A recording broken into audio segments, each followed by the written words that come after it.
Welcome to the first episode, the first episode of On the Court podcast. I'm so excited that you're here. I'm so excited to be talking about this. It's honestly been a long time coming. For the last couple of years, just through running my business, doing a different podcast, completely different subject, I kind of developed this interest in kind of sharing my insights and sharing my kind of takes on the NBA, which is a passion of mine. I just love the NBA. I've been watching since I was a kid, even though there was a period of time in between there where I did stop watching for a bit, and then I reignited my love for the NBA and for basketball in general. But really, this podcast has been a long time coming. I plan to launch it at the start of the season. I'll bet that didn't happen. So, better late than never. I'm here now talking to you, about to share some of my key takes so far for the season and go from there.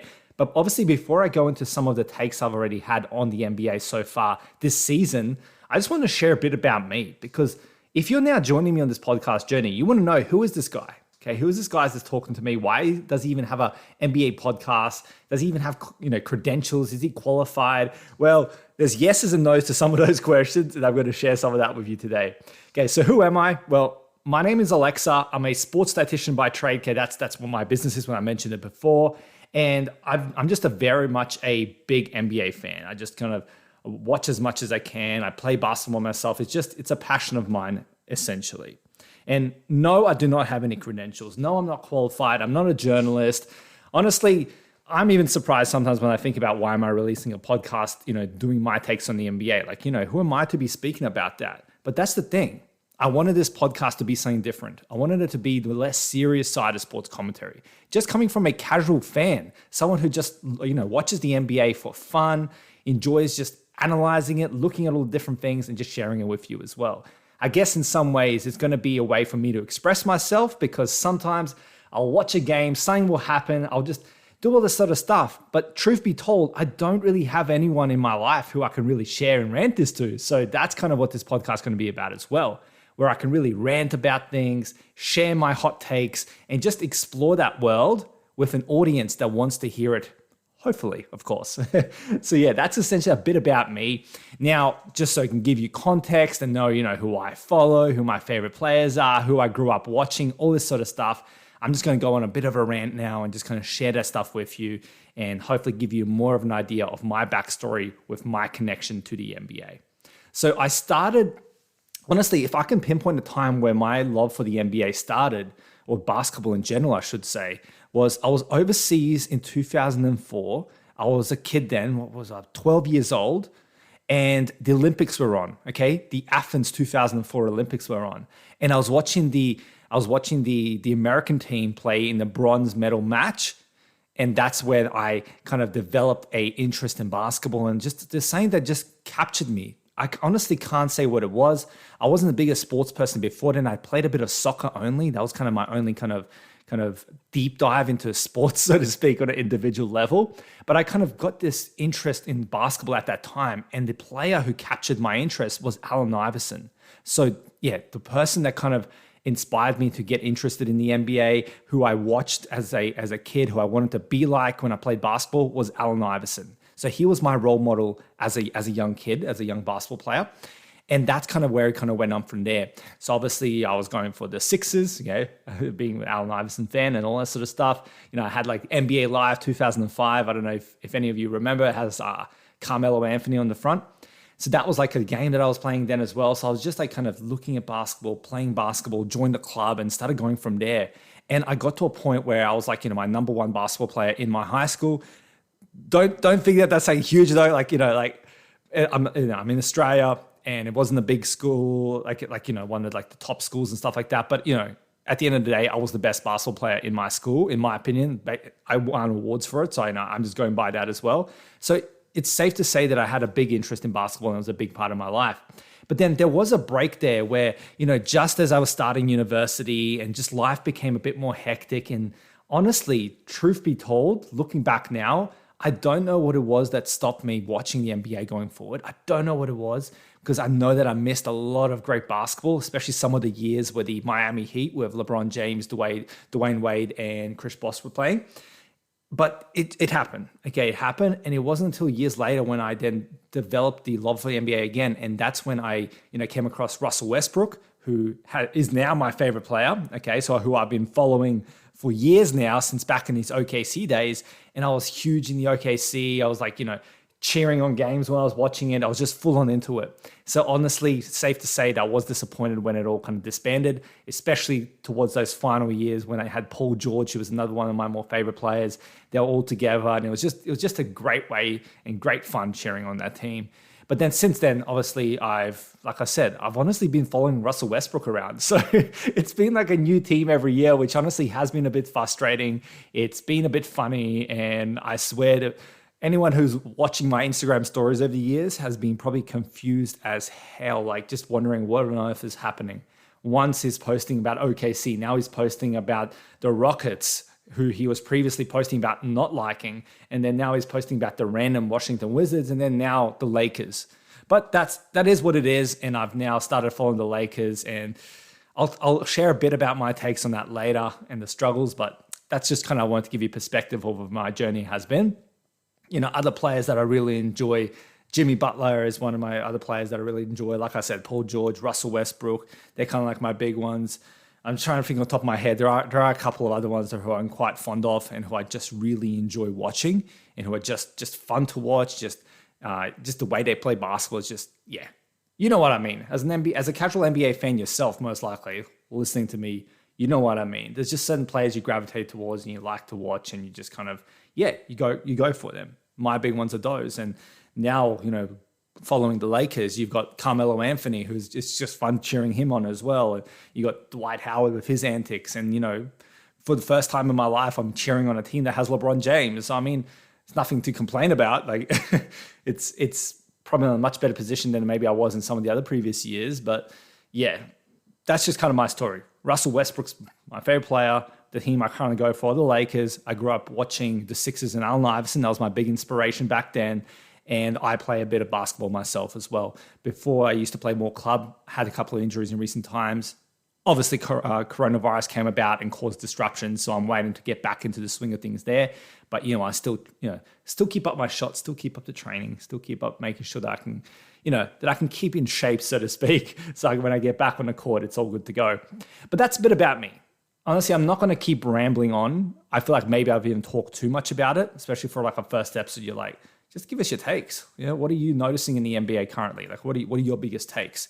And honestly, that's what I'm going to do today. I've got a bit of a list here, so I'm going to try and go through all of it and give you my takes on why I'm sharing this. But essentially, the first thing I want to start with is the Warriors hot run. And the reason I want to start first with this is two reasons. One, it's been kind of a surprise, but kind of not. But two, I just came off watching the Warriors and Clippers game. So it's kind of fresh in my mind, so might as well share that. So the Warriors hot run. Truth be told, they are looking scary. Okay, they're looking scarily good. Klay Thompson is on the verge of coming back. They've just got good team chemistry. They're good on both the defensive and offensive end. They're looking like the Warriors of old, and that should be scary for the league. I mean, truth be told, okay, hand on my heart, truth be told here, I was never the biggest Warriors fan. Up towards the end of it, I can admit I was sick of just seeing them all the time in the finals, as I was probably sick of seeing the Cavaliers in the finals. And I know that's kind of like, why, you don't like good basketball? No, it's just because there weren't teams I was going for, and then constantly seeing your team, I was following OKC during that period of time. So you know what I'm talking about when I say disappointment. On constantly seeing your team just kind of lose in the first round, second round, that sort of stuff, and then seeing the same team over and over in the finals. It was just, it was just how it was. And I've never been a big Warriors fan. I'm still not a Warriors fan now. I'm just appreciating their hot run. And honestly, it'd be interesting to see if this can keep up. But Steph Curry is on a roll right now. I think you're looking at this now, 7 threes out of 13. So he's shooting at a high percentage still, just going off the hook. He doesn't even have to have extravagant numbers to making a big impact on the game. All the other players are doing what they need to be doing. Draymond Green's doing his defensive thing as always. Now you've got some good players that have just really blossomed in this year, like Jordan Poole. I never thought I'd be hearing about Jordan Poole this much, nor Andrew Wiggins, but they've been playing their roles really well. So, I mean, yeah, they're just on fire. It'll be interesting to see how they keep going, but it is scary for the league. And since I'm not going for the Warriors, it's scary for me because, as I said, I'm going for the Lakers, okay? The same conference, the struggling Lakers. So, yeah, you know what I'm talking about. Now, the second thing I want to talk about is the top teams that have been struggling a bit. Now, it's obviously for different reasons. The primary ones that I flagged that I'm going to share today is the Bucks, the Lakers, and the Nuggets. But there's probably others there as well. Like I said, I can't talk about everything. Okay, I'm sure you don't want to listen to me talk about everything. But the Bucks, they had their early season struggles. They had a few players out with COVID protocols and injuries. They've kind of started to find their groove now, but they didn't really find it early on, although they did give my Lakers a spanking. Well, Giannis gave us a spanking. And yeah, they've been a bit of a more struggle than what they were usually expected to be, considering they came off of a championship run just months ago. But yeah, they're kind of the ones that kind of stood out. Lakers, obviously, I'll be talking about that more soon, but Lakers have not been what I expected to be, what no one has expected it to be. And I'm going to actually flesh that out and share my take on this because I think there's been some undue kind of, I guess, over criticism of some aspects of the Lakers. And I think you may know what it is, considering I've shared my history of who my favorite players are. That, yeah, it's just like, hold up. It's not just like that. You can't be doing that. So you'll hear what I mean. Nuggets kind of have some, Nikola Jokic has been awesome. He's been doing his thing. I think his PER is like the highest in history. I think it's like a 35, I believe it was. I was checking it recently, 35. So, ridiculously high, PR rating. So yeah, like he can't be faulted, but they've had some injuries, they've had some issues, and they just haven't felt as dominant as they could potentially be considering their past history. But it's early on still, so yeah. They're kind of the three teams that stood out, and I guess you could throw Brooklyn there as well. They honestly haven't been looking. They're pretty good now when you look at their standings, but they haven't been looking, and I'm sure you can admit, as flash as we expected it to be. And I will be talking about them as well. Now, the next thing I want to talk about is the Bulls coming out raging hot. Now, when I saw the roster that they came about in the offseason for the Bulls, I was actually one of the minority where I said I could actually see this potentially being quite good, but I did not expect it to be this good. You got DeRozan coming in, and I've always been a fan of DeRozan. I always like his mid-range game. I always like the way he plays with heart. Like I've always been, a bit of a fan of DeRozan, even though I haven't gone for his teams. But combining him with Zach LaVine, who has been, pretty good in the past few years now, kind of just elevating that team, so to speak. Got some nice young players, and then got Caruso from the Lakers, who's a nice, nice defensive player who can make some offense happen as well. And then you got obviously Nikola Vucevic, who's, we all know that he's had some impacts in the past with the Magic. But even then, I didn't expect them to be this good.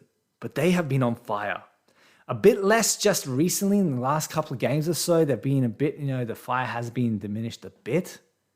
But I think we can all safely say that the Bulls have been one of the biggest surprises of this season coming out. They've just been meshing. When I was watching them play the Lakers, just their chemistry, they just have a nice flow about them. They know what their roles are and they execute effectively. That's just what it comes down to. So I'm very curious watching the Bulls.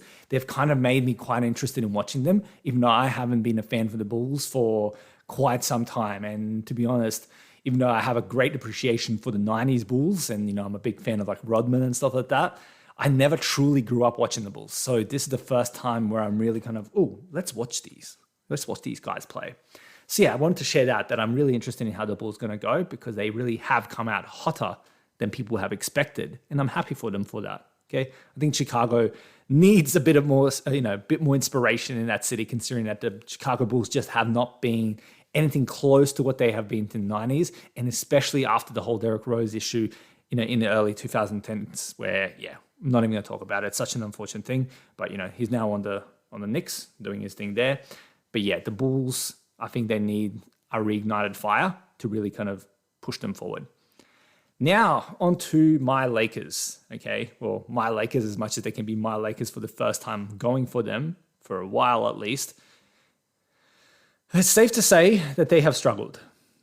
And there's honestly a number of different reasons, different pieces of the puzzle that haven't been quite fitting right or just haven't been executing right. But more or less, they have struggled. And when it first was kind of released, the news was released, that Russell Westbrook was going to the Lakers.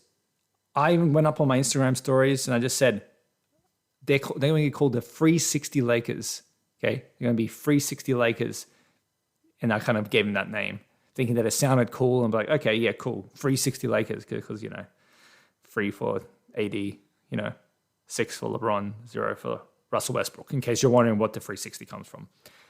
And it's safe to say that really it's been a struggle watching a lot of the games. The defense is not there. It's just not where it needs to be, especially the Lakers have had a recent history of having really strong defensive presence. They just haven't been there defensively. Offensively, they can make things happen. I mean, you've got some great offensive players. You could argue that we've got too many, offensively predominant players versus a defensive dominant player as well. You could argue that. I'm 100% because we have not been good on defense. We have not. But offense-wise, we've been pretty okay. We've made some things happen, but even then we can't really execute. And we tend to let leads slip we let leads slip like it's nothing. We've had some shockers of third quarters where honestly I've been this close to turning off the TV and walking away. And I've been this close. And there's been some iffy games out there.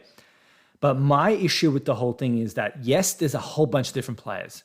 I think if I looked at it correctly, only THT, AD, and LeBron are the same from last year. So everyone else is different. Even though we've got Rondo, we've got Dwight Howard and stuff who have been there in the past, in the championship year in 2020. I understand that. But as a collective, pretty much, I don't know what the actual figure is, but I'm sure it's like 90% plus is different players. So obviously it's going to take time to mesh and find their rhythm.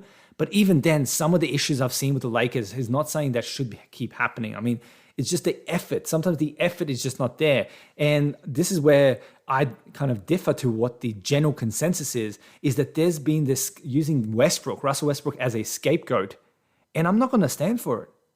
In the last few games, even now, his turnovers have gone down. He has put up much better numbers. He's even putting up triple doubles, although, watching Russell Westbrook all those years without any kind of playoff wins and all that sort of stuff, triple doubles, whatever. I want him to win a championship now. But Westbrook has been doing his thing. He's putting his energy forward. He's trying to drive forward the momentum of the game. And just a lot of the players are just not putting in that effort, in my opinion. Okay, they're just not. And Anthony Davis has had a bit of a hit and miss season, in my opinion, as well. I mean, he's had some monster games and doing, being the AD that we know he can be. I heard someone, I was listening to another show, obviously, and they were saying that he's a top 10 player with top 5 talent. And I thought that's a really nice way of saying it. That's Shannon Sharp. Shannon Sharp was the one that said that.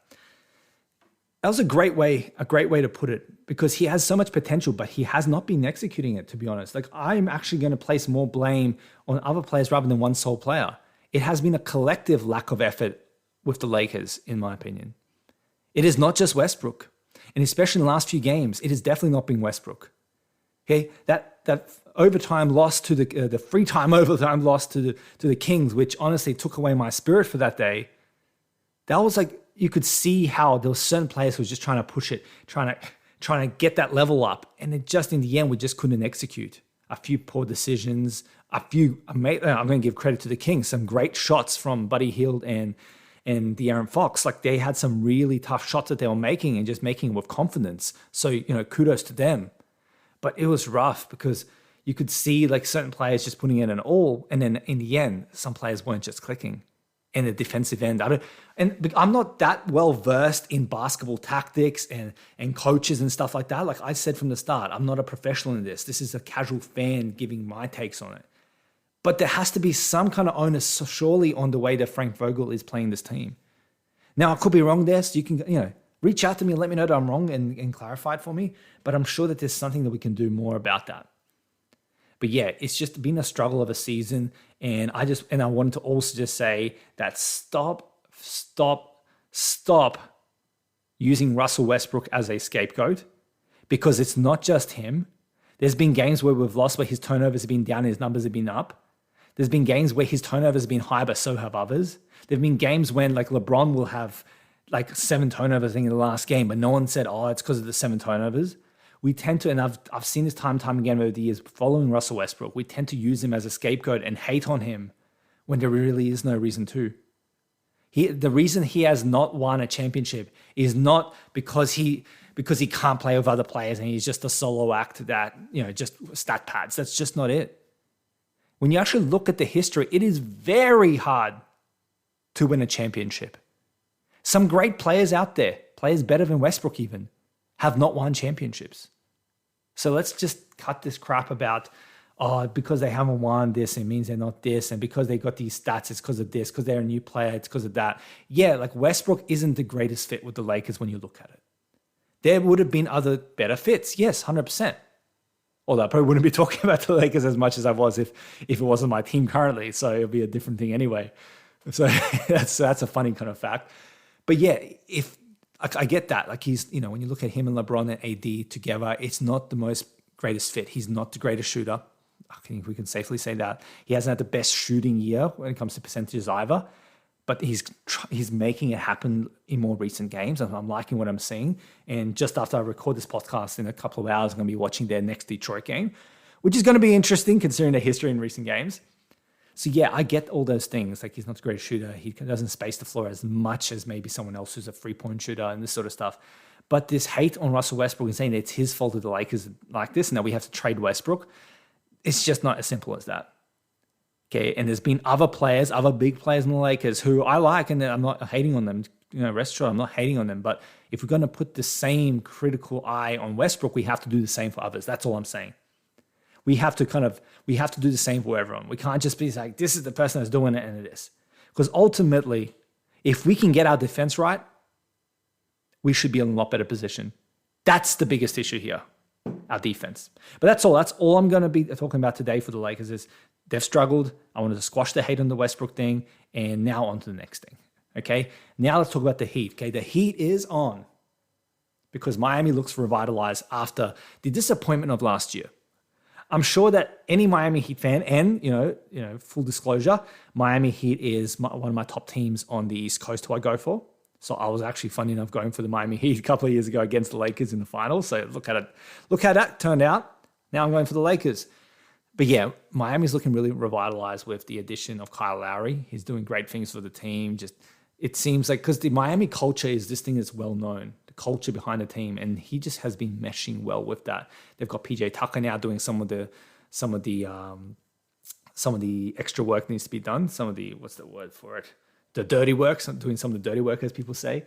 You've got Jimmy Butler having a very great season. He's been in the talks for MVP, and I can't remember the last time or ever if Jimmy Buckets has been talked about in the MVP discussion. So there you go for that.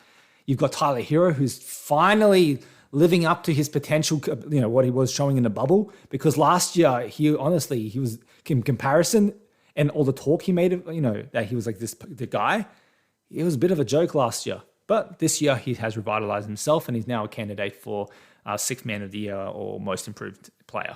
One of those two, or both, I believe. I think he was in the interview mentioning there was one he preferred. I think it was Sixth Man of the Year. But yeah, that's neither here nor there. But the Heat are looking nice. Okay, the Heat are looking nice.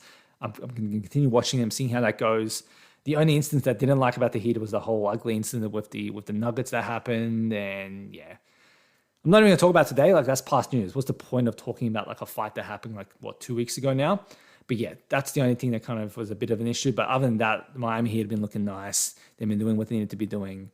Lakers, we won over them though, so I was happy with that win. That was an exciting win. Okay, I like watching that game where we beat them, a couple of weeks ago. But yeah, I just want to say Miami Heat's looking nice. I'm really happy that they're back on track and looking like a threat in the East. Okay, like a beast in the East. They're looking like a beast in the East again, which is good. Now let's talk about Brooklyn. So this is coming off now. The reason I wasn't going to originally talk too much about Brooklyn in the first episode, but the reason I want to talk about Brooklyn today is they're not looking like what I thought they'd look like. And I've heard people say this also, and I'm sure that you might agree to some degree as well. With the whole Kyrie incident and them not having that player there, with the whole fact that just something's just not meshing with I was thinking James Harden. Okay, with James Harden just not meshing as well. And he even said, I was looking at a quote this morning, he was mentioning saying he's just trying to find his rhythm. He's trying to find how he can impact the game on the offensive level, defensive level, as a playmaker, all this sort of stuff. It just hasn't been the prettiest picture. And Harden has been affected, seems to be quite a bit by the new rules. And I will be finalizing this podcast on that. We'll be talking about the rules in a second. But just Harden has not been looking like the Harden of old. Like I said, I was following the Rockets for that one season. So I watched quite a few games of his as well compared to like previous years. And Harden has just not been looking the same person, which, to be honest, is kind of expected when you got Kevin Durant on your team, who's going to be a primary shot maker and that sort of stuff. And I get that side of things, but he just hasn't been looking the same. Kevin Durant has been doing Kevin Durant things. He's been looking like an MVP. Like, him and Steph Curry are right there at the top, in my opinion, right now for MVP. And that's me saying that as one who's not even a big fan of either of them too much, although I was a fan of Kevin Durant in the past. So yeah, they're definitely looking very, very hot. Oh, Kevin Durant, sorry, is looking very, very hot. But yeah, James Harden is looking okay. He's had some kind of triple doubles. He's had some good games, but he's just not looking like the same. And their whole offense is looking okay, but it's not looking as good as it could have been. And I don't know how much of that is the fact that Kyrie's not there. I honestly don't know, but it is what it is. They're still a contender, don't get me wrong. They're still quite high up there in the list, don't get me wrong. But do they look like the contender I thought they would be? Do they look like a scary contender where you're like, oh, if we got them, we'd be in trouble? I'm honestly going to say, in my opinion, no, they're not. Okay, they're not. Right now, if they were up against some of the other teams, I would actually take the other teams over them just in the way they're looking. And that's even with the addition of a fellow Aussie, Patty Mills, who's playing great for them. But even with that addition and with Marcus Aldridge back, he's looking good. But they're still not making that much of an impact on the team to the level where I'm going like, ooh, yeah, the Brooklyn Nets are finally looking like that beast in the East that I thought that they would be when they initially came together. Because remember that whole kerfuffle with James Harden going down, people are like, oh my God, and then the Lakers stacked up, and then obviously the Lakers happened what happened. Yeah, so Brooklyn, do they look like a contender still?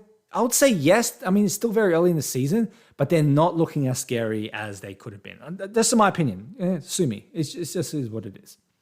And then now that brings me to the final thing for today, because I'm sure you've been listening to me enough, is the thoughts on the new rules. That's a two thumbs up for me, okay? I'm really enjoying the new rules. A bit of more physicality in the game, even though, some of the instances obviously hasn't been good. We don't want to see that kind of physicality, but there's been less of that kind of, that baiting the foul call, all that sort of stuff that, oh my God, like watching Trae. One of the reasons I don't even like Trae Young is because of that. I'm not a fan of Trae Young, full disclosure. And stuff like that, like all that kind of baiting for foul calls, I've never been a big fan of it. So the fact that that's gone is a big plus for me. I'm loving the pace of the game. It's just fun to watch basketball again. Not that it wasn't fun before, but it's even extra fun right now to watch it. So yeah, my thoughts on the new rules is it's a positive. Although there have been some issues with just refereeing in general, in my opinion. There's just been some missed calls, which is always going to happen. I get that, but just some obvious ones and some ones where the refs have been potentially a bit softer in some instances than maybe they should be. But overall, the new rules, it's making the game look a lot better. I'm enjoying it. Again, 2 thumbs up from me. So yeah, that brings us to the end of the first episode. I honestly enjoyed recording this for you. It's going to be interesting where the season takes us and beyond. I really hope you enjoyed listening. Feel free get in touch. Follow me on Instagram at onthecourtpod. Okay, I couldn't get podcast, but I could get pod. So onthecourtpod on Instagram. Follow me there. Share your thoughts. Send me a DM. Let me know what you thought on my takes and tell me who you're following. But yeah, I'm going to keep trying to bring out these episodes for you, sharing my takes. But until then, keep enjoying the NBA, and I'll see you on the court. See ya. Thank you for listening to my podcast. Now, if you enjoyed today's podcast and if you enjoy what I talk about, exploring the world of the NBA, I would appreciate it heaps if you can go on Apple Podcasts and leave me a 5-star review. But until then, I'll see you next time. Have a good one. Bye.